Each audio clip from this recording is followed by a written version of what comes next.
Hello student, in this video we will start a new chapter number 1, weather and season. In this chapter we will learn about the different form of water, how weather change and how it affect us, and the factor which cause change in weather like sun, rain and wind and clouds. See the warm up. Pick the correct option according to the activity you do corresponding to this time. It means आपको activities दी गई है, 4 picture दिए गए हैं, उनको आपको लेकर के आइडेंटिफाई करना है कि कौन से पिक्चर में कौन सी एक्टिविटी हो रही है. तो बहुत इजी है. सी द फर्स्ट पिक्चर में क्या हो रहा है, बच्चा जो है वो उठ रहा है. इट मीन्स वो टाइम जो है वो मॉर्निंग का है. नेक्स्ट वन वाला जो पिक्चर है उसमें है आफ्टरनून का टाइमिंग. थर्ड वन जो है वो है इवनिंग का टाइम जब बच्चे खेल रहे हैं. और जो फोर्थ पिक्चर है उसमें बच्चा जो है वो सो चुका है. इट मीन्स वो कौन सा टाइम है, नाइट का टाइम है. So now start the chapter. Water is present in 3 form, ice, water and water vapour. Water जो है वो 3 फॉर्म में प्रेजेंट होता है. ये हमने पहले भी पढ़ा है, जैसे कि सॉलिड, लिक्विड एंड गैस की अगर हम बात करें तो वहीं सॉलिड पोर्शन की हम अगर बात करेंगे तो आइस जो है वो सॉलिड पोर्शन में आती है, वाटर जो है वो लिक्विड फॉर्म में आएगा और वाटर वेपर जो है वो गैसियस फॉर्म में आएगा. तो water change it's form by heating and cooling. Water जो है उसकी फॉर्म जो है वो चेंज हो रही है, किसकी वजह से, या तो उसमें हीटिंग हो रही है या फिर उसमें कूलिंग हो रही है. यही 2 चीज़ें हैं, 2 रीज़न हैं जिनकी वजह से वाटर जो है वो अपनी फॉर्म को चेंज कर रहा है. The water cycle. अब वाटर साइकिल क्या होती है, तो when the sun ray fall on the river, lake and seas the water get heated and water vapour are forms. क्या होगा, सन की जो रेज होती हैं वो रिवर या लेक, सीज ऐसी जगह पर गिरती है जहाँ पर पानी होता है, तो वो क्या करेगी, उस वाटर को हीटेड अप करेगी और वही वाटर फिर हीटेड होकर के वाटर वेपर में कन्वर्ट हो जाएगा. This water vapour are responsible for the formation of cloud. और यही वाटर वेपर जो है वो किस चीज़ के लिए रिस्पॉन्सिबल है, फॉर्मेशन ऑफ क्लाउड्स. क्लाउड जो है वो बनते हैं किसकी हेल्प से, वाटर वेपर की हेल्प से. When the cloud get heavy they fall as rain. क्या होगा, जब क्लाउड जो है वो हैवी हो जाएंगे वाटर वेपर्स की हेल्प से, तो फिर वहाँ से फिर वो रेन के अंदर कन्वर्ट होकर के वापस नीचे आ जाएंगे. तो the water from the rain is that again collected in the seas. तो वाटर जो है वो रेन की फॉर्म में वापस नीचे आ गया, तो वापस वहीं पर इकट्ठा हो जाएगा जहाँ से वो वाटर वेपर में कन्वर्ट होकर के क्लाउड्स में फॉर्म हुआ था. तो this cycle of change in the form of water is called water cycle. और इसी वाटर की फॉर्मेशन को जो चेंज हो रही है, कैसे, वाटर वेपर्स के थ्रू, फिर देन वो क्लाउड फॉर्म हो रहे हैं, देन फिर वो क्लाउड से वापस रेन में कन्वर्ट होकर वो पानी वापस नीचे आ गया. तो इसी साइकिल को हम क्या बोलेंगे, वाटर साइकिल.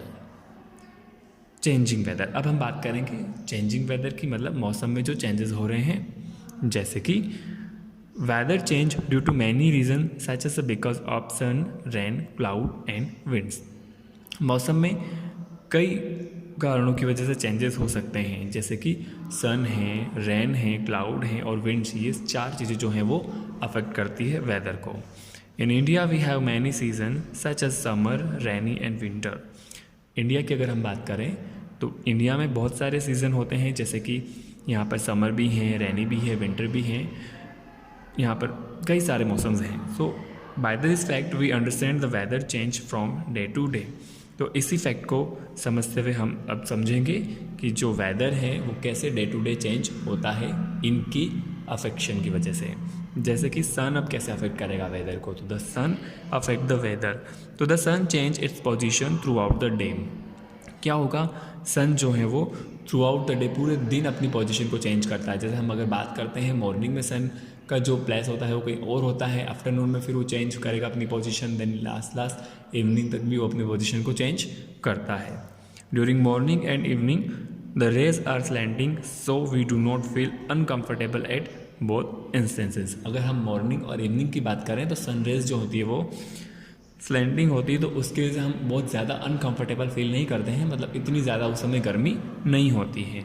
बट वहीं अगर हम बात आफ्टरनून की करें तो in the afternoon time the sun is overhead and the rays fall straight on the ground. क्या होगा कि आफ्टरनून टाइम में जो सन्स की जो रेज होती है वो स्ट्रेट होती है, सीधी पड़ती है ग्राउंड के ऊपर, जिसकी वजह से आफ्टरनून जो है वो hottest season of the day होगा.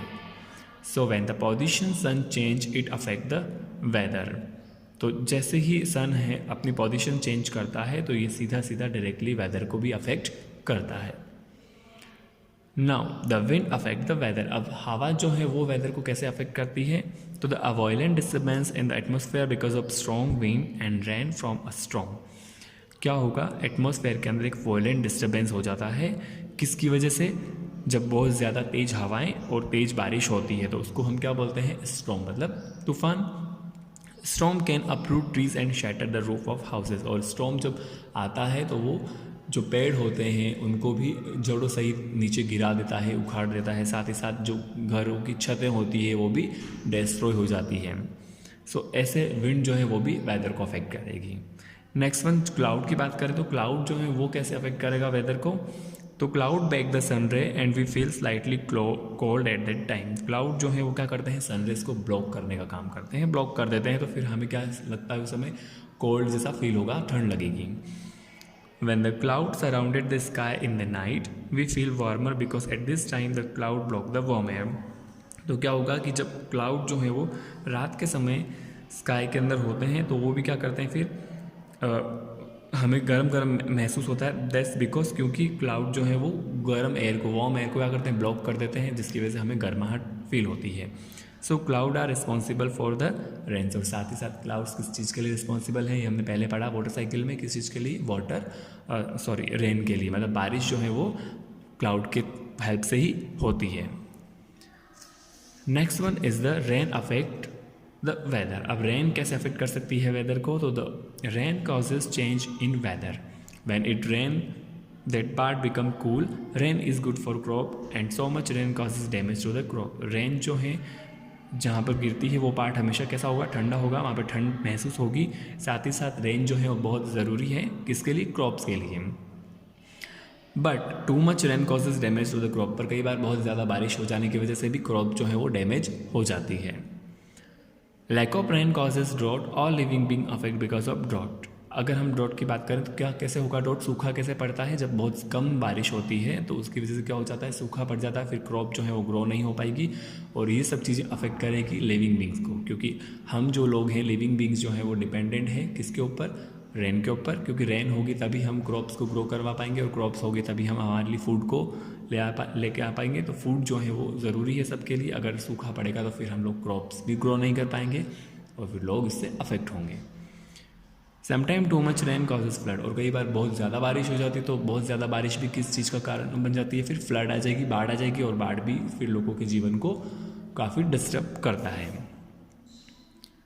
बात करें तो अगर हम महाराष्ट्र, गुजरात और आंध्र प्रदेश एंड ओडिशा जो हैं वो कुछ ऐसे मेजर ड्रॉट प्रोन स्टेट हैं इंडिया के अंदर जहाँ पर नॉर्मली ज़्यादातर सूखा पड़ता है। Now come to the check point, underline the correct answer. Question number 1 में है we feel cold in summer और विंटर। तो हम कोल्ड कब फील करते हैं? समर या विंटर में? तो right answer is the winter. During morning afternoon the sunrays are slanting. तो सनरेज जो स्लैंटिंग कब होती है? तो मॉर्निंग के टाइम सनरेज जो होती है वो स्लैंटिंग होती है। Storm clouds are responsible for rain. तो right answer is the cloud are responsible for rain. Too much rain cause drought. हाँ, तो third one, storm cloud are responsible for rain. Rain के लिए कौन रिस्पॉन्सिबल है? तो right answer is the cloud. Too much rain causes drought और flood. तो ज़्यादा बारिश की वजह से क्या हो जाएगा? तो राइट आंसर इज फ्लड। और last one is the part where rain fall become cold और हॉट। जहाँ पर बारिश गिरती है उस पार्ट में कैसा होगा? हॉट होगा या कोल्ड होगा? तो right answer is cold. Okay, next part will be discussed in next video. In this video you have any doubt then please mention in comment section. Okay student, thank you.